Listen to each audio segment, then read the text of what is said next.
C'est une grande première à La Réunion. Depuis quelques mois, en effet, l'Armée Flore a démarré des essais de culture de soja, un programme innovant qui s'inscrit dans le cadre du projet Cap Protéines, financé par le ministère de l'Agriculture dans le plan France Relance. L'objectif des pouvoirs publics, c'est vraiment d'augmenter la production de protéines végétales au niveau national. Donc nous, on travaille, l'Armée Flore, on travaille avec Terrinovia qui pilote ce projet sur la partie soja pour alimentation humaine. Donc l'objectif, c'est de produire du soja pour le transformer ensuite en tofu, qui va être la matière première pour faire des steaks de soja par exemple. Pour ce faire, les techniciens de l'Armée Flore ont mis en place récemment plusieurs parcelles expérimentales de soja. Donc on a testé ici 11 variétés de soja. Donc l'intérêt, c'est justement parmi ces 11 variétés, voir lesquelles ressortent le mieux, quoi. Donc c'est de voir un peu niveau maladie, niveau rendement, quelle variété est mieux adaptée sur les toits. Déjà visuellement, on peut voir des différences entre les 11 variétés. Et donc là, l'idée, c'est de trouver la variété la mieux adaptée à La Réunion. C'est ça, la mieux adaptée à La Réunion. Après, la hauteur, c'est possible que le rendement soit aussi intéressant que là-bas. Nous, on a des notations après, c'est de voir le nombre de gousses qu'il y a sur un plant. Donc c'est possible que sur un plant de cette taille-là, on ait le même nombre de gousses que sur un plant plus grand. C'est pour ça que faut pas trop s'avancer pour l'instant à ce niveau-là, quoi. Les premiers résultats de ces essais de plantation sont néanmoins prometteurs et quelques agriculteurs s'intéressent déjà à cette nouvelle culture. Donc bien que ce soit encore aux phases expérimentales, aux phases de test, oui, la plante présente quand même pas mal d'intérêt, déjà au niveau de sa contenance en protéines, plus de 20%. Donc c'est une source alimentaire qui demain peut-être probablement prendra quand même des parts pour les consommateurs de la protéine végétale. L'objectif d'aujourd'hui, c'est vraiment de faire découvrir aux producteurs cette culture. On a peu de retours, peu de connaissances sur le comportement du soja à La Réunion. C'est une culture qu'on ne connaît pas. Donc la première étape, c'est vraiment d'évaluer des variétés, de savoir quelles vont être les variétés qui vont être adaptées à notre territoire et d'acquérir des références sur le soja. Quand est-ce qu'on peut le planter? Est-ce qu'il va y avoir une saison? Est-ce qu'on va pouvoir le faire dans les bas ou dans les hauts? Voilà, on est vraiment sur les premières étapes, donc acquérir des références. Donc c'est pour ça que ce matin, on est en petit comité. Parmi les visiteurs de la parcelle d'essai ce matin-là, un certain David Narayanan, jeune chef d'entreprise dynamique et pionnier de la transformation du soja à La Réunion. C'est un peu quand même avec un peu d'émotion parce que je disais à Xavier, là, ça fait 18 ans qu'on importe du soja et on n'a jamais pu avoir de filiale locale avant qu'on construise un partenariat avec l'Armée Flore. Donc non, c'est très positif et au moins on rentre dans le concret.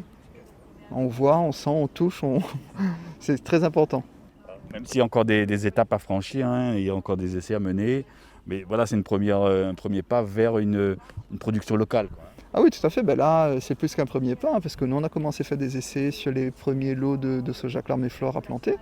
Et les résultats sont vraiment encourageants. On est même des fois sur du soja, honnêtement, d'une qualité supérieure à ce qu'on a de l'import. Donc c'est encore plus encourageant et ça donne encore plus envie d'aller de l'avant pour vraiment continuer ce métier de la protéine végétale réunionnaise.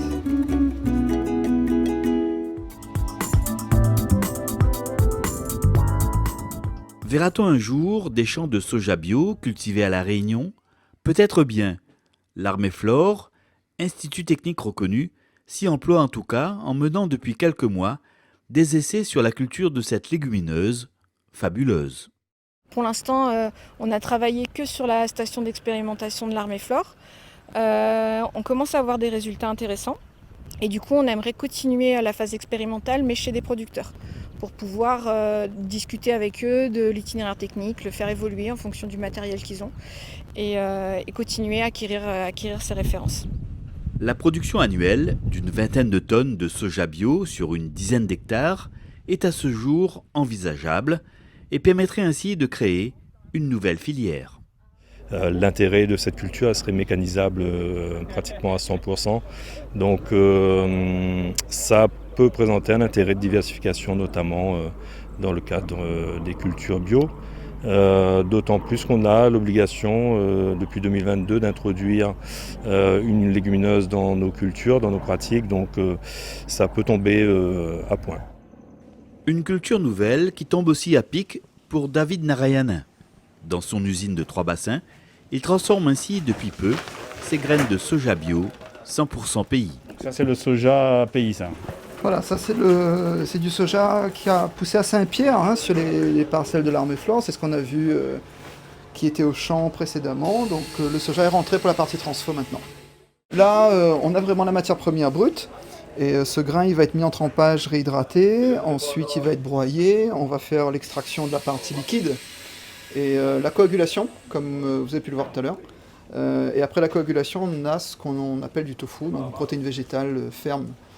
Qui peut être consommé comme ça, cuisiné, ou alors rentrer dans la composition des produits transformés comme nos steaks, nos saucisses, les pâtés végétaux, etc.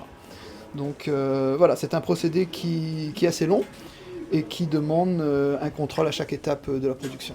Mais tout commence avec ça, avec une bonne qualité de graines. Voilà. Pour l'heure, 300 kg de soja ont été récoltés sur les parcelles d'essai. Des graines qui d'ailleurs se révèlent de très bonne qualité. Les premiers tests sur le soja pays sont encourageants.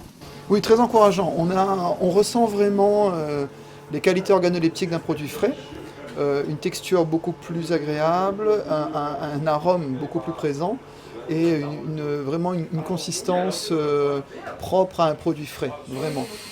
Nos produits sont habituellement frais parce qu'on part toujours de la graine, mais on voit la différence avec une récolte locale. Alors ici, donc, dans cette unité de transformation, vous avez développé une gamme de produits pour répondre au goût créole, vous adaptez ici au marché local, quoi.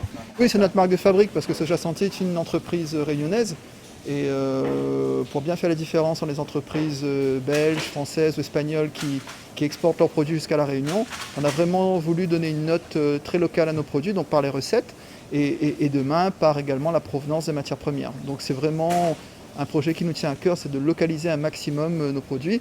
Je vous donne un exemple, on a sorti l'année dernière une galette de patates douces avec du tijac, des lentilles, donc pour rester un peu dans les ingrédients qu'on connaît à La Réunion. Cette innovation, par exemple, a vu le jour parce qu'on a voulu avoir des matières premières très locales. Donc la patate douce et le tijac le sont, et voilà, ça ouvre un peu aussi les perspectives de l'alimentation végétarienne locale. Et demain matin, pourquoi pas d'autres produits de ce type sur le marché, complémentaires au soja.